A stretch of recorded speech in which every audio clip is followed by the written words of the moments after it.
our sign for Pound, Virginia. That's what we're looking for.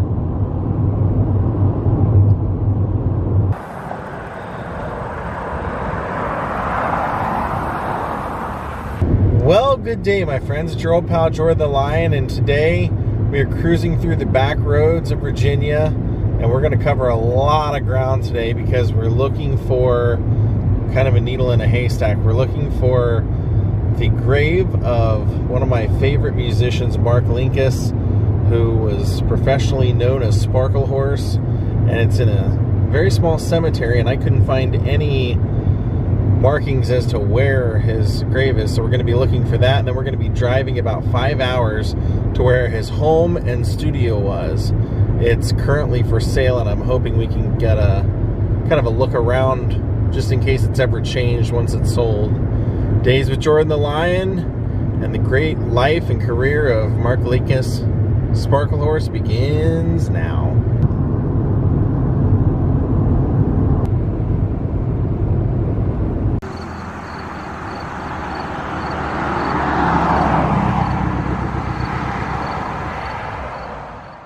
Looks like it's in a little town called Clintwood. I think we found it right up this little road.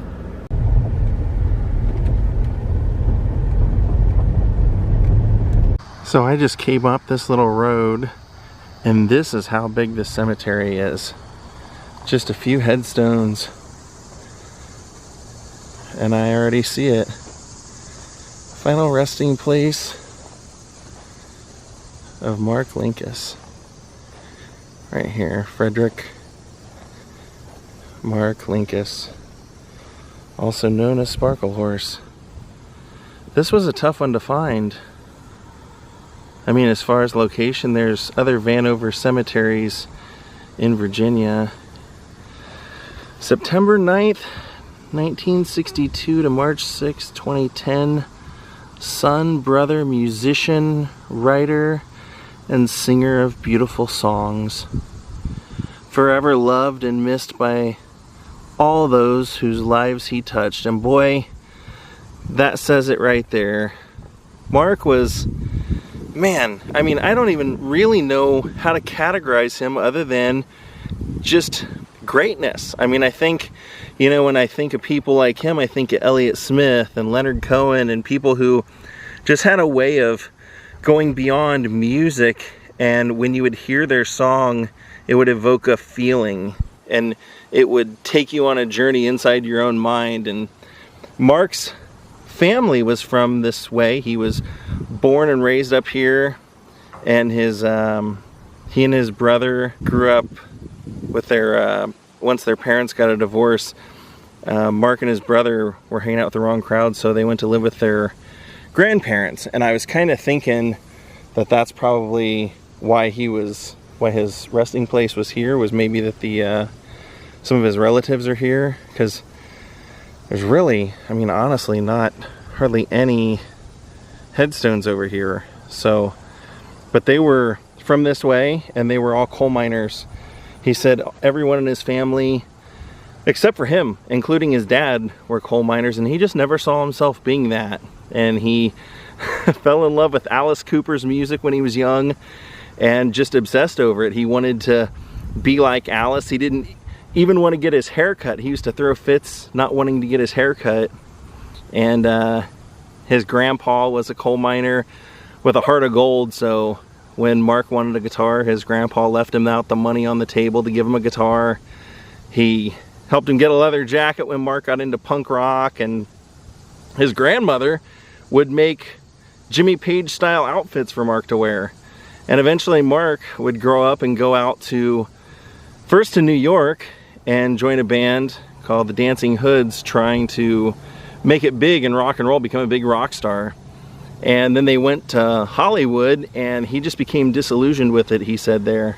Mark decided once he was in LA that he didn't want to be a pop star, and he decided to come back to Virginia because he had fallen in love with a woman named Teresa, and she was also from Virginia. So they came back, moved to Richmond, ran into their old friend David Lowry, who was in Camper Van Beethoven, and he kind of got Mark pumped about recording his own music and got Mark a Tascam 4-track, and Mark ended up moving out to Andersonville. He just seemed to, in his own words, struggle with depression, and he had done drugs in his life and had a problem with that, but one of the things that really caused some physical pain was that he had been given a bunch of Mexican Valium before he went out on a tour, and he did some of them. He said he was kind of doing a little more than he should have, and ended up passing out and pinning his legs underneath him in his hotel room, and he was trapped that way for 14 hours. And when a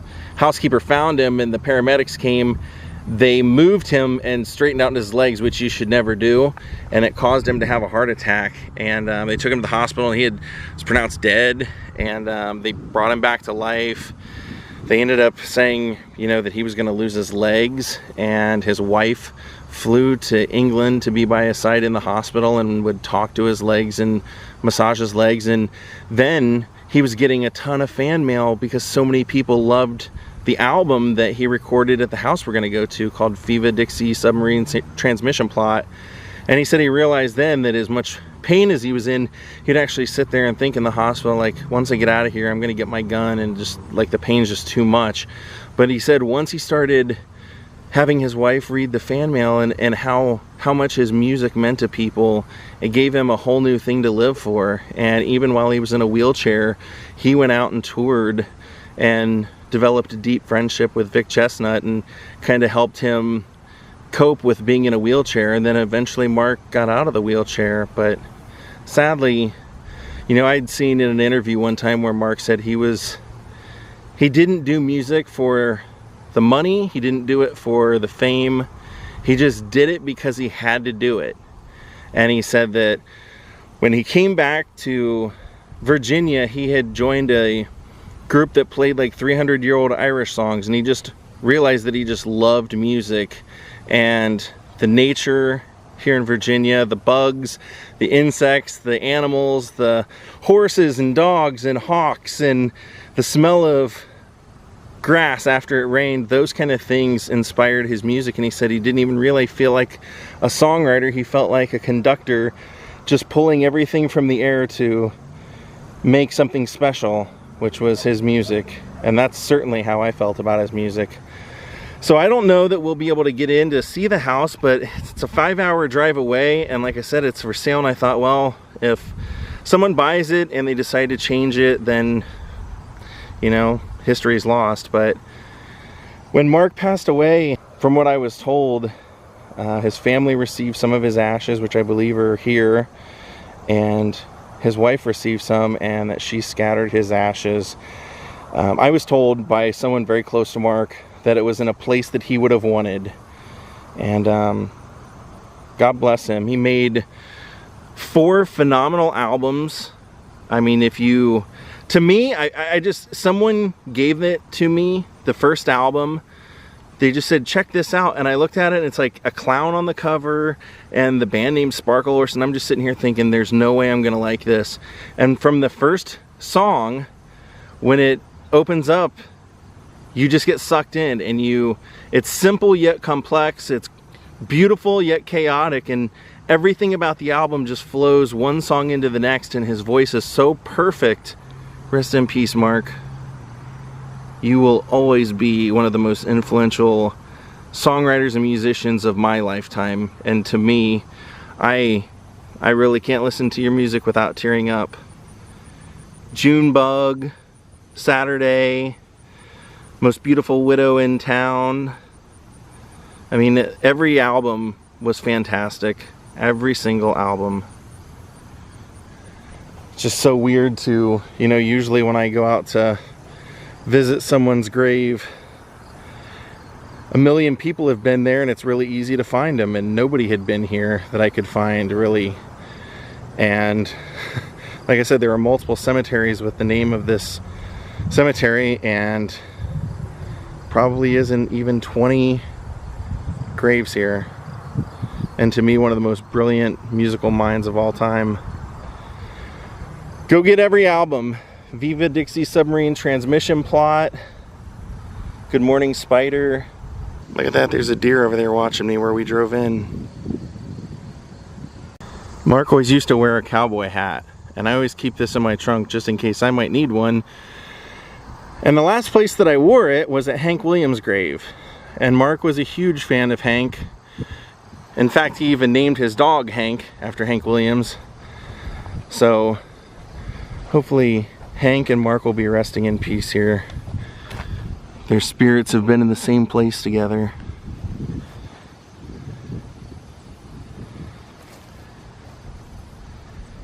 He is not dead, but sleepeth. I couldn't leave without playing Sunshine for him, his song.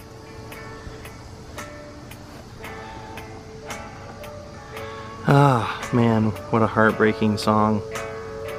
All of them have something beautiful, something poetic, something meaningful worth listening to. Ah, so sad.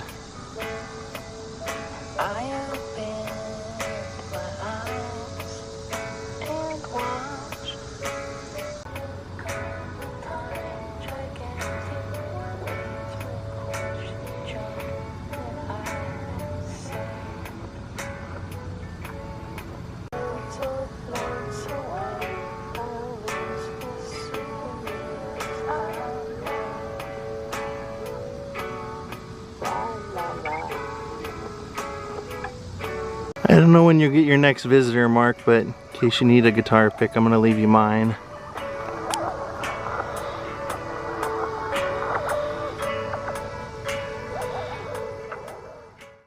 Wow, look at this general store. How cool is that?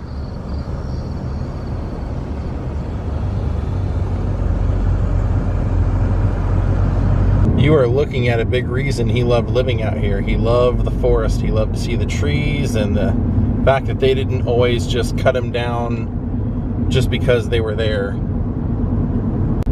In fact, he loved to ride his motorcycle through the back roads, find abandoned houses, and then pull over and have a cigarette inside the house and look around. All right, Ja, we got a long drive to Mark's house, but I'm glad I got you to keep me company, huh?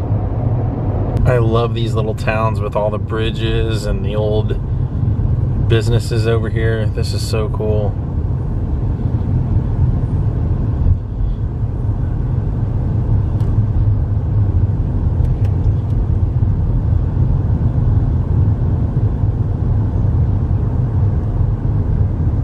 Beautiful state.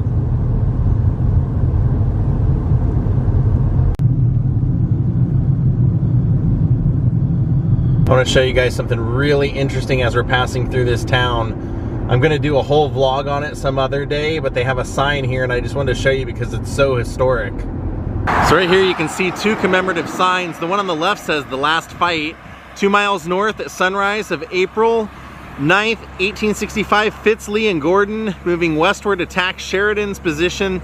The attack was repulsed, but a part of the Confederate cavalry under Munford and Rosser broke through the Union line and escaped.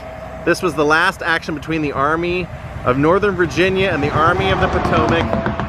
And this is for the surrender of Appomattox. At the McLean House at Appomattox, 2 miles north, took place the meeting between Robert E. Lee and General Ulysses S. Grant to arrange the terms for surrender of the Army of Northern Virginia. This was at 1:30 p.m. on Sunday, April 9th, 1865. Surrender of the Civil War.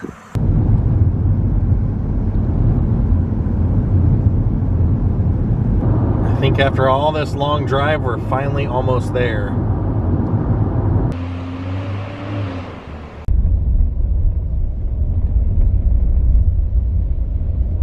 So here's the house.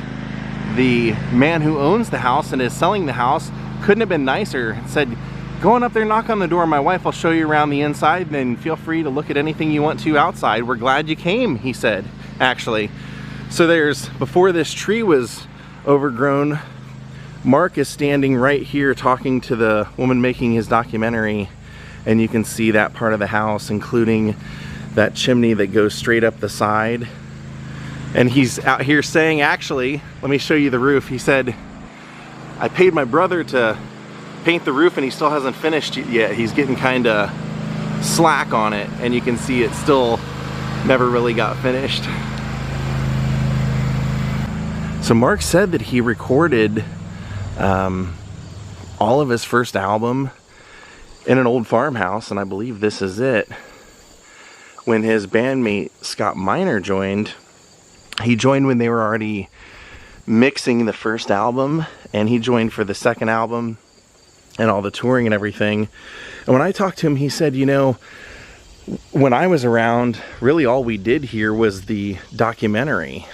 He said not much recording was getting done at that time. So you can see there's Mark's house, and the current owner said they're just selling it because they're getting older and it's just a lot to take care of. But in the documentary, there's a part where Mark's wife is standing out here with their dog Hank, and he's watching her wash her motorcycle. Mark had a motorcycle and Teresa had a motorcycle. And I believe that they bought the house off of Mark and Teresa. I'll have to ask. So now I want to go out behind the house, and I want to show you actually this building first, because that's in the documentary. He rides his motorcycle in the documentary. He actually said the reason he liked this house was because after he had lived in Los Angeles and New York, he said he really needed a break from other people. And I'll tell you, just coming down the driveway was at least a half mile for me. So he definitely had some seclusion. He said that, I quote, I wanted to live somewhere where I could pee off of my own porch and no one bother me and no one see me. And I wanted to be able to make as much noise as I wanted and no one complain. And he's very self-conscious about his singing, so he also wanted a place where he wasn't going to bother anybody. And he said also he wanted a studio. This gave him the chance to really put together a studio, because he said then he could experiment with sounds and not so much the feeling under a time crunch to complete a record. So in the documentary, Mark is coming down this path and makes the right into here and pulls his motorcycle right in here. And then there's a part where he's showing off a tractor that he has, like a little lawnmower, and he's right back here actually, and he's saying that he took different parts from different things to kind of soup it up, because what he loved about being out here is he said he had a 68 Charger that he loved to mess around with, and his motorcycles and the animals. And the owner actually said, I'll tell you what, I'll give you the keys to his studio and you can go check that out too, because when Mark quit recording inside, he got a little shed out here and that became his studio. So I'll show you matching pictures. You'll be able to see that roof, and you'll be able to see that brick and everything, and Mark in the background, or Mark there in the foreground of it. So that's where Mark would have kept his motorcycle. And the Charger would have been parked right out here. And when they were going to play the gig in the documentary, they're loading up the cars and everything out here. I believe the studio is actually around back and all the way back there. And if they would have said no, we would have had no footage, because you can't see this house from the road at all. Not at all. So we'll check out the studio and then we'll go inside. Actually, right across from the house, if you look at this, I was asking the owner, I said, am I crazy, or in the documentary was there a pool? And he said, nope, you're not crazy. There definitely was a pool here. We had to fill it in because he said I had a health issue and we couldn't find a pool person to come all the way out here and take it on, so we just filled it in. So right there was Mark's pool that you see in the documentary. Glad I all of a sudden remembered that. So now we're gonna head out to the shed.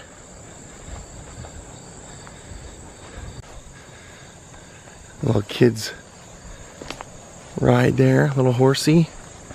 And Mark had horses when he lived out here as well. Oh, I see it. I see the studio. So you see the back of the house right here. You see that when they're filming on the property as well. But there's the studio. While they're making this, Mark says that he decided to invest in a little studio. And that is actually right there. That little cabin. Kind of overgrown out here. So we're watching for some animals and snakes and stuff, but there it is. Wow. Hey, give me the key so that I can go in. Let's find a good way in here.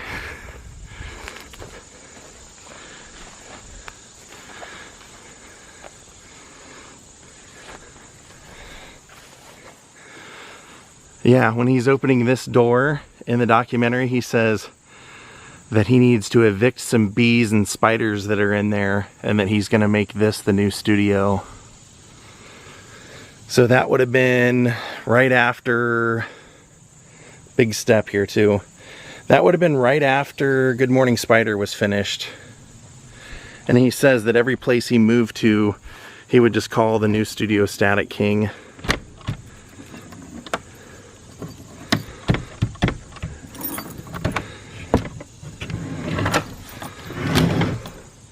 Oh, he said that the door rubs against the floor, so we'd have to pick up the door a little bit. Mark's studio.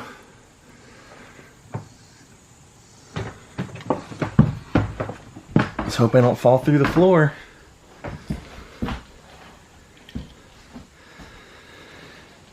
I'm gonna ask him. I wonder if any of these chairs or anything left in here was Mark's. Air conditioner.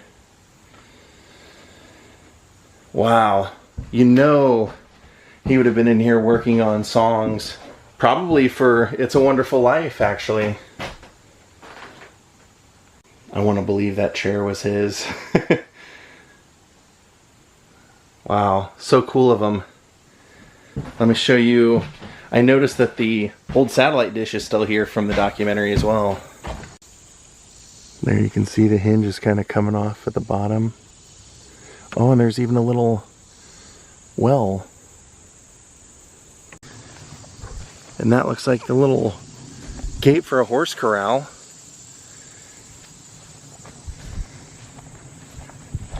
Then over here's the satellite dish and the other little shed building. They don't really show much of the shed building or anything, this one, in the documentary though. And Mark said one of the things he loved about making music was he could make the album different than the live show. So if you went and saw him every tour, he changed up how he did the tour. He might have a drummer, bass, and guitar. The next time it might be violin, drum machine, and just him. You never knew. So he would always change up the set list and the style of show you would see. Another one of his buildings. Very cool. We'll never get this chance again.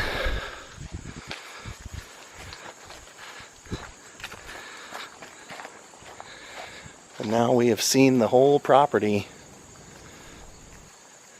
Other than the inside, so let's go inside.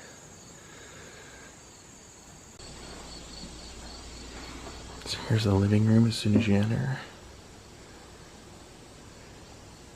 And we're gonna start from the kitchen back there.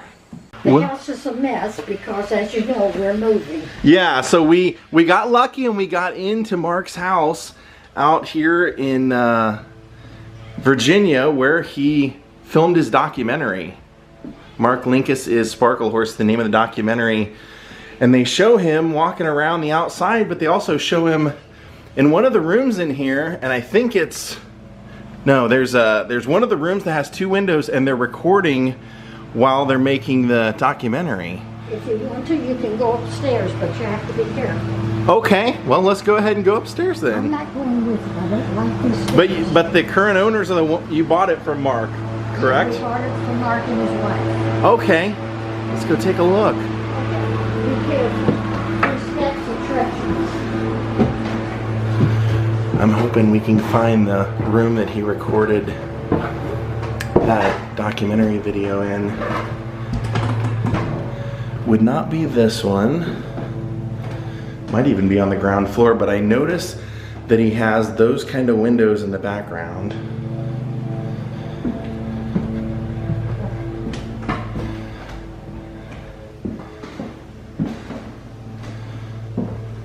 I believe this is the room because when they're in here rehearsing, they were going to go do a show in Richmond. During the filming, you can see he's standing right here and the light from that window is hitting his back, and Scott Miner's drum set is right there beside that window, and right about here the violin player would have been standing. So this is the room that he was at least recording that documentary performance in, and he said that he recorded his entire album in the room of an old farmhouse here. So this very likely would have been it. He said that he didn't like anyone to hear him sing, including his wife. Huh. And actually right over here, when he's standing over there, he holds up a guitar and he says that's his favorite guitar. He calls it his church lady guitar because he said he got it from a lady who used to only play it for church, and he liked to smell it. If he would hold it up to his nose and smell it, he said it kind of smelled like an old church lady, so that was part of his sound, as he loved to record on that. He had like a hammock right here, right outside. Yeah, he used to have a hammock sitting right here. And then that little building right over there is also in the documentary. He says that's where he used to keep his motorcycles. So they did tell me that yes, the air conditioner out in the shed was here when they bought it, and the file cabinet, so those both would have belonged to Mark. Well, we're gonna call it a day on this wonderful Sparklehorse vlog. I hope you all enjoyed this. It was a real dream come true for me. But we're gonna call it a day. Thank you all for watching. Thank you all for being supportive, and go listen to some Sparklehorse. You will not regret it. Have a great night, and thank you, Richard Fidel, for becoming my newest Patreon. Goodbye.